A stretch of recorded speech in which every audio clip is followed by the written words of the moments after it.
Behind the bright lights and packed arenas, some NBA stars aren't just known for their game, they're also known for their gang ties. I know a lot of people ashamed to talk about it. From Demar DeRozan's connection to the Crips to James Harden's affiliation with the Blood Gang, these connections go way beyond basketball. How deep does it go? And how much of it is shaping their careers behind the scenes? Let's find out.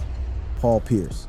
Paul Pierce, the legendary Boston Celtics forward known as The Truth, carries with him one of the most controversial gang-related incidents in modern NBA history. His story begins not in the gleaming parquet floors of TD Garden, but in the gritty streets of Inglewood, California, where gang colors weren't just fashion statements. They were declarations of loyalty that could mean the difference between life and death. The incident that would forever link Pierce to gang speculation occurred during the heated 2008 NBA playoffs. In a moment that would define his legacy beyond basketball, Pierce was fined $25,000 by the NBA for flashing what was interpreted as a gang sign during a game against the Atlanta Hawks. The gesture, caught by cameras and broadcast to millions of viewers, ignited a firestorm of controversy that reached far beyond the basketball world. Pierce's defense of the gesture was as passionate as it was desperate. He denied the sign was gang-related, claiming it meant blood, sweat, and tears, but his words fell on skeptical ears. The NBA, already sensitive to any perception of gang culture infiltrating their pristine image, showed no mercy in their punishment. The fine wasn't just about money. It was a message to every player in the league about the boundaries they couldn't cross. But Pierce's troubles with violence and potential gang connections didn't begin or end with that infamous gesture. 8 years earlier, in September 2000, Pierce had faced a brush with death that many believed was gang-related. The stabbing incident in Boston left him with injuries to his face, neck, and back, requiring him to be hospitalized and raising questions about whether his past had finally caught up with him in a city 3,000 miles from his hometown. Growing up in Inglewood, California, Pierce was surrounded by the constant presence of gang activity. The area was known for its territorial disputes between rival factions, where young men often found themselves forced to choose sides simply to survive their daily walks to school. The environment that shaped Pierce's early years was one where basketball wasn't just a path to glory. It was literally a path to survival, offering an alternative to the streets that claimed so many of his childhood friends. The complexity of Pierce's situation lies in the gray area between association and membership. Unlike some players who have openly admitted to gang ties, Pierce has consistently maintained his innocence regarding any formal gang membership. However, his background in Inglewood, combined with the 2008 incident and the earlier stabbing, created a narrative that followed him throughout his career. The speculation wasn't just about what he did, it was about what he represented to young fans who saw him not just as a basketball player, but as someone who had emerged from their same challenging circumstances. After Pierce, Demar DeRozan's story reads like a screenplay written by someone who truly understands the brutal poetry of survival in America's most dangerous neighborhoods.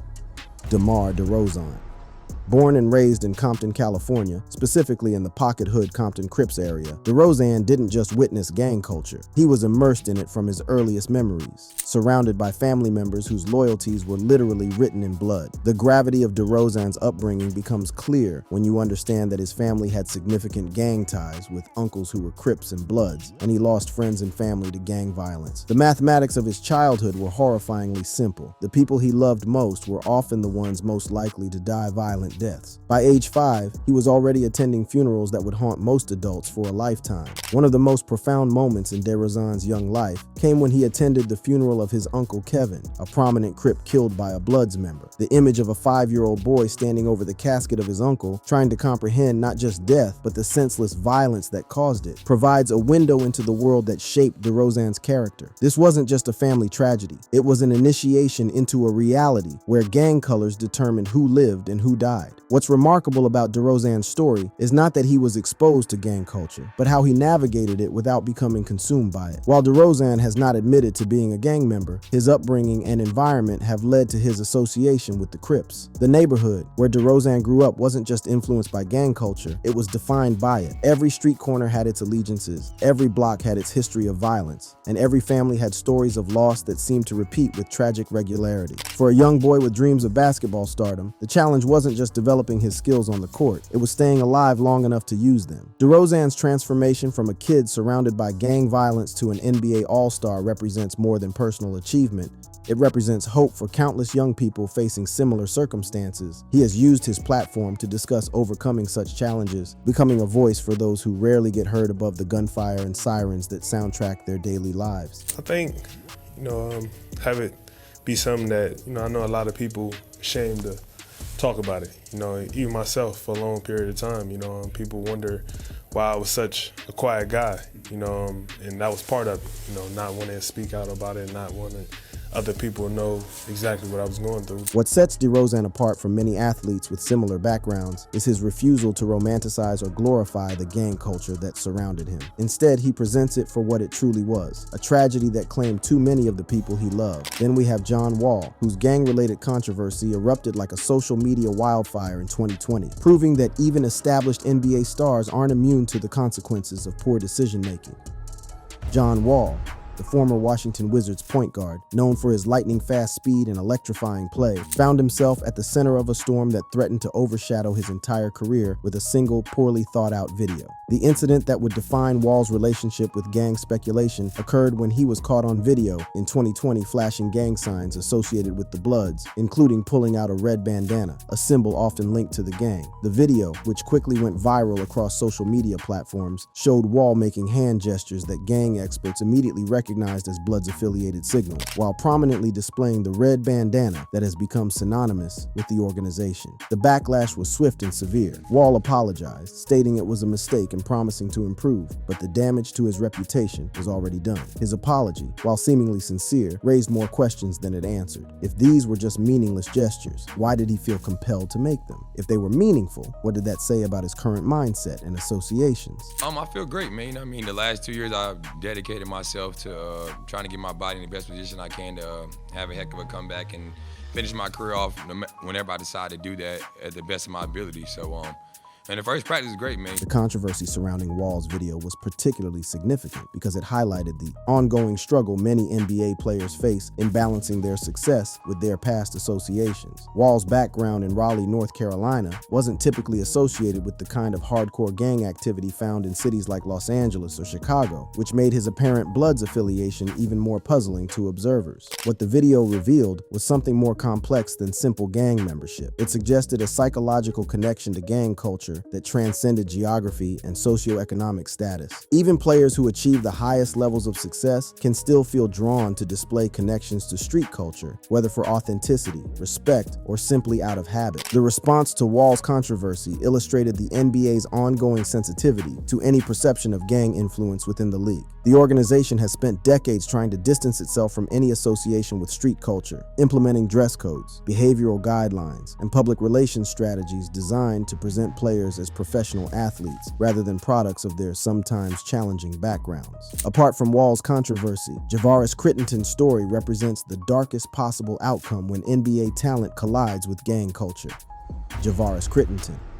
Unlike other players whose gang associations remain in the realm of speculation and controversy, Kitton's path led him directly from the bright lights of professional basketball to the harsh reality of a prison cell, serving as a cautionary tale about the fatal consequences of choosing the streets over success. The trajectory of Kitton's downfall began almost immediately after achieving what should have been the pinnacle of his basketball career. A confirmed gang member, having joined the Mansfield Gangster Crips shortly after being drafted in 2007, Kitton's decision to embrace gang life while simultaneously pursuing an NBA career represents one of the most tragic miscalculations in sports history. The Los Angeles Lakers had seen enough potential in Kitton to select him in the first round of the 2007 NBA draft, believing they were investing in a young player who could contribute to their championship aspirations. Instead, they were unknowingly bringing into their organization someone who had already made the decision to prioritize gang loyalty over basketball excellence. The contradiction was staggering. By day, he was practicing with future Hall of Famers. By night, he was deepening his involvement with one of Los Angeles' most dangerous criminal organizations. The most infamous incident involving Kitton didn't occur on a basketball court, but in the locker room of the Washington Wizards, where he was involved in the gun incident with Gilbert Arenas that shocked the NBA world. However, this was merely a prelude to the violence that would ultimately define his legacy. His gang ties led to serious criminal activities, including a 2011 shooting that resulted in the death of Julian Jones, for which he was sentenced to 23 years in prison, later reduced to 10 years.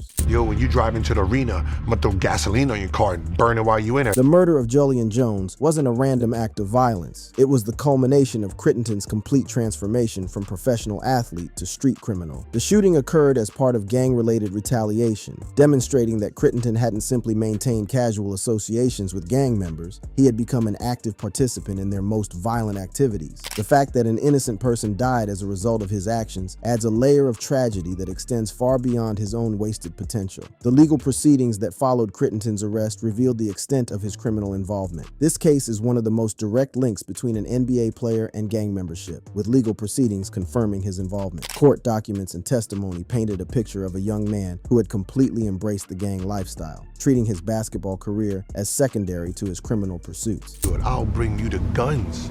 I bring you a gun. I dare you to shoot me tomorrow. The investigation into Crittenton's activities also revealed how his NBA connections were being used to benefit his gang associates. His status as a professional athlete provided credibility and resources that enhanced the organization's operations, turning what could have been a redemptive success story into an enabler of further criminal activity. The betrayal wasn't just personal, it was institutional, representing a failure of the systems designed to help young athletes transition successfully to professional careers. Now we have James Harden's alleged gang connections, which represent one of the most controversial cases of perceived versus actual gang affiliation in NBA history. James Harden. The Houston Rockets legend finds himself caught in a web of speculation, accusation, and denial that illustrates how public perception can sometimes become more powerful than actual facts when it comes to gang associations in professional sports. The foundation of Harden's alleged Bloods connections rests primarily on circumstantial evidence and public behavior that gang experts and critics have interpreted as signs of affiliation. He has been accused of Bloods ties based on actions like flashing gang signs during games and associating with rappers like Lil Wayne, who are known Bloods affiliates. These associations, while not constituting proof of membership, have created a persistent narrative that follows Harden throughout his career. The controversy deepened when Harden's social media activity came under scrutiny. He used gang-related language on X, referring to Lil Wayne as 5, a number associated with the Bloods, demonstrating either an intimate knowledge of gang culture or a concerning willingness to appropriate its symbols for social media engagement. The use of such specific terminology suggested a deeper familiarity with Bloods culture than would be expected from someone with no gang connections. Do you think someday that you and Daryl will patch things up? No? What makes Harden's case particularly complex is the response from actual gang members and street culture figures who have called out his alleged false claims. Rappers like Slim Thug and Lil Duval have criticized him for false claiming, suggesting that his displays of gang affiliation are inauthentic attempts to gain street credibility rather than genuine expressions of actual membership or loyalty. Harden's alleged gang connections also raise questions about the role of social media and public image in modern professional sports. Unlike previous generations of athletes whose private lives remained relatively private, current NBA stars live in an era where every social media post is analyzed for deeper meaning. Harden's case demonstrates how players can find themselves associated with gang culture based on their online activity rather than their actual behavior or associations. The geographic element of Harden's alleged gang connections also complicates the narrative. Growing up in Los Angeles and playing for the Houston Rockets, he would have had exposure to different gang cultures and territories. However, while there is no concrete evidence of membership, his public actions suggest perceived affiliation, indicating that his connections may be more about cultural identification than actual criminal involvement. Our list continues to Stephen Jackson. Jackson admitted to being associated with the Bloods, stating it was part of his upbringing since age 9, a confession that shocked many fans who were accustomed to players either denying gang connections entirely or speaking about them in vague, sanitized terms. Jackson's willingness to provide specific details about the age at which his gang involvement began illustrates the tragic reality of how young children can be drawn into gang culture. Growing up in Port Arthur, Texas, Jackson was exposed to gang influences at an age when most children are learning to ride bicycles and play organized sports. The fact that his association with the Bloods began at age 9 demonstrates how gang recruitment targets children who are too young to fully understand the long-term consequences of their associations. For Jackson, the Bloods weren't just a criminal organization. They were a family structure that provided protection and identity during his most formative years. So do you think it helped you in like a... I ain't gonna say it helped as far as after the games, coming down and relaxing. Yeah, it helped. I mean, before the games, nobody could play high, especially in the NBA. It's a high level of competition. and guys are great, so nobody can play high. But after the games, guys need to come down and relax because it's a physical sport. His openness about his past, including growing up in Port Arthur, Texas with gang influences, has led to his inclusion, with his statements providing direct evidence of association. Unlike other players whose gang connections are based on speculation, photographs, or secondhand reports, Jackson's admission comes directly from his own mouth, making his case one of the most well-documented examples of gang affiliation among NBA players. What makes Jackson's story particularly compelling is his nuanced understanding of the difference between association and active participation. He has worn red bandanas and represented the gang, though he clarified he is not actively involved in gang activities. This distinction reveals the complexity of gang relationships, how someone can maintain cultural and emotional connections to an organization without participating in its criminal activities. Jackson's honesty about his gang background has allowed him to become a powerful voice for young people facing similar circumstances. Rather than hiding from his past or presenting a sanitized version of his upbringing, he uses his experiences to illustrate both the appeal and the dangers of gang culture. His willingness to discuss these topics openly provides credibility that many anti-gang messages lack. After Jackson, we have Zack Randolph, whose association with gang culture presents one of the most complex and troubling cases of how legitimate business relationships can become entangled with criminal enterprises. Zack Randolph. The former Memphis Grizzlies star's connection to the Crips comes not through direct membership, but through his Hoop family, a group of associates whose legitimate basketball connections masked more sinister criminal activities. I'm gonna give you a story, man. I was rookie year and I'm riding downtown Portland. Second Escalade came out. I got TVs TVs in the hair, so each one, I'm riding down MLK. I just fired a joint up, man. It's 9 o'clock at night, so it's dark out. I'm the only one on the road, Portland's raining, and with the lights on, you see the smoke, so I'm in that joint, Smokey the Bear, everything, I get pulled over. They take me to jail for DWI, man. I said, damn. They didn't even find no weed on me. I had smoked the last joint, so they had ended up taking me to jail. So after that, I guess I joined the jail. The jail blazers. Randolph is associated with the Crips through his Hoop family, a group of friends investigated for gang-related activities like murder and drug distribution. The investigation into the Hoop family revealed a sophisticated operation that used basketball connections and legitimate business enterprises to facilitate and conceal criminal activities ranging from drug trafficking to violent crimes. The Hoop family represented a new evolution in how gang operations could infiltrate professional sports. Rather than having players who were direct gang members, the organization created a network of associates who could provide financial resources, logistical support, and legitimacy to criminal enterprises. Randolph's NBA salary and status made him a valuable asset to the operation, whether he fully understood the extent of their criminal activities or not. Police documents and media reports, including an MTV Cribs episode, highlighted his ties, with associates linked to the Crips. The MTV Cribs appearance was particularly damaging because it provided visual evidence of Randolph's lifestyle and associations, giving law enforcement and media outlets concrete footage to analyze for signs of criminal connections. The investigation into the Hoop family also revealed how modern gang operations have evolved beyond traditional street-level criminal activity. Instead of simply controlling drug corners or engaging in territorial disputes, these organizations have become more sophisticated, using legitimate businesses and celebrity connections to create complex criminal enterprises that are much more difficult for law enforcement to detect and disrupt. While not confirmed as a member, his connections and mentions in gang-affiliated rap music suggest strong ties. The references to Randolph in gang-affiliated rap music indicate that his association with criminal elements was well known within certain communities, even if it wasn't immediately apparent to NBA fans or league officials. Karen Butler's transformation from street-level criminal to NBA All-Star represents one of the most dramatic redemption stories in professional sports history. Karen Butler.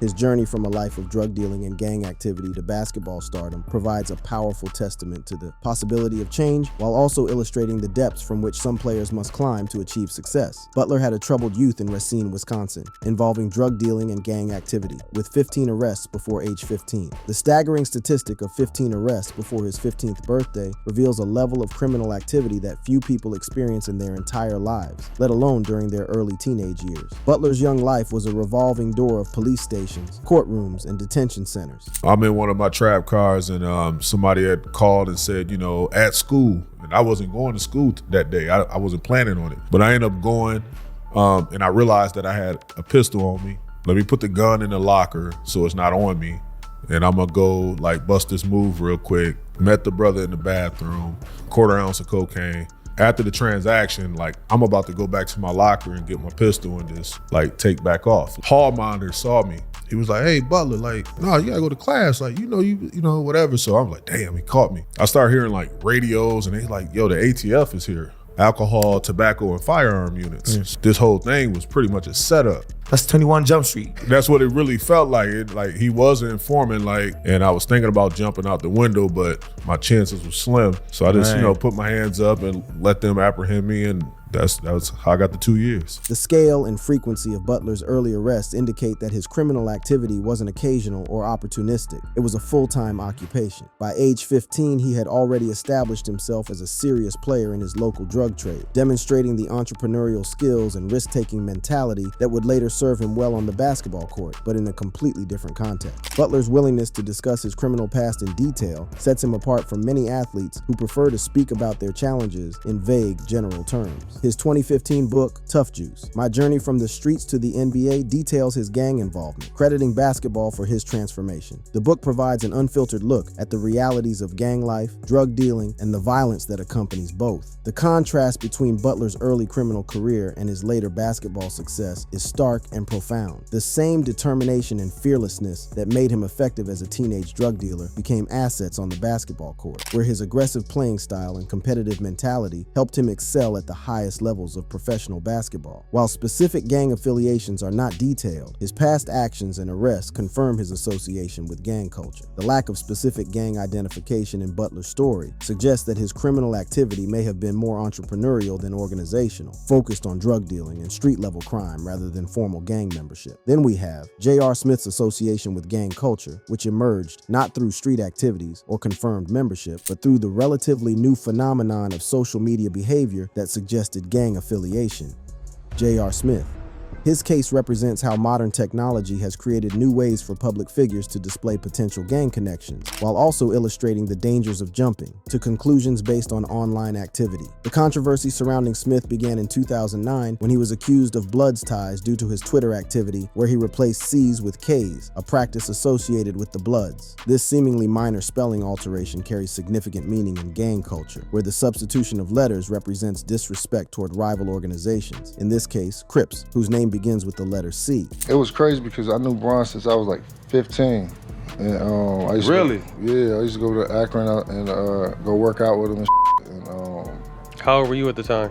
I was 15, he was 16. The practice of replacing C's with K's isn't random internet slang. It's a specific form of gang communication that demonstrates knowledge of and potential allegiance to Blood's culture. The consistency with which Smith made these substitutions suggested either genuine gang affiliation or a troubling willingness to appropriate gang symbols for unknown reasons. The response to the social media controversy was swift and decisive. Smith closed his X account amid controversy and denied being a gang member, but the damage to his reputation had already been done. The abrupt closure of his social media accounts suggested that either he or his representatives recognized the seriousness of the situation and moved quickly to prevent further damage. What made Smith's case particularly intriguing was the disconnect between his alleged gang connections and his background. His father stated he grew up in a rural area without gangs, which raised questions about how and why he would have developed connections to Blood's culture. This contradiction suggested that his social media behavior might have been more about image and authenticity than actual gang involvement. The rural background element of Smith's story highlights one of the most interesting aspects of modern gang culture, how its symbols and language have spread far beyond traditional urban environments through media, music, and internet culture. Young people in areas with no significant gang presence can still become familiar with gang symbols and adopt them for various reasons. Marquis Daniels represents one of the most enigmatic cases on this list, a player whose potential gang connections are suggested primarily through visual evidence rather than confirmed statements or legal proceedings. Marquis Daniels. What's your definition of a beast? Of a beast? Yeah. Kendrick Perkins. Kendrick Perkins is a beast. Thanks, Marquis. Daniels has been associated with the Bloods through photos showing him holding a red bandana and throwing up gang signs, though he never formally admitted to gang membership. These images, circulated through various media outlets and social platforms, provide visual evidence that suggests familiarity with gang culture and symbols, even without explicit confirmation from Daniels himself. The significance of the photographic evidence lies not just in what it shows, but in what it represents about the complex relationship between public image and private associations. Unlike social media posts that can be quickly deleted or explained away, photographs create permanent records that can be analyzed, shared, and interpreted by observers long after they were taken. What makes Daniels' case particularly intriguing is his consistent refusal to address the gang association rumors directly. These public actions, reported in media discussions, suggest his association even without direct confirmation. His silence on the matter has allowed speculation to flourish, creating a narrative based more on interpretation than on verified facts. The red bandana imagery associated with Daniels carries particular significance in gang culture, where colors serve as both identification and declaration of loyalty. The fact that he was photographed with such symbolism suggests either genuine affiliation with Bloods culture or a concerning willingness to appropriate gang symbols without understanding their implications. Daniels' case also highlights the challenge of separating cultural appreciation from gang affiliation in contemporary athlete behavior. Many players from urban backgrounds maintain connections to street culture that may include familiarity with gang symbols and practices without necessarily indicating formal membership or criminal involvement. The ongoing speculation about Daniels' gang connections demonstrates how powerful visual evidence can be in shaping public perception, even without supporting testimony or legal confirmation. The photographs and gang signs have created a narrative that persists despite the absence of direct statements or criminal charges. Thank you for watching. If you enjoyed watching this video, click on one of the boxes playing on your screen to watch more similar content.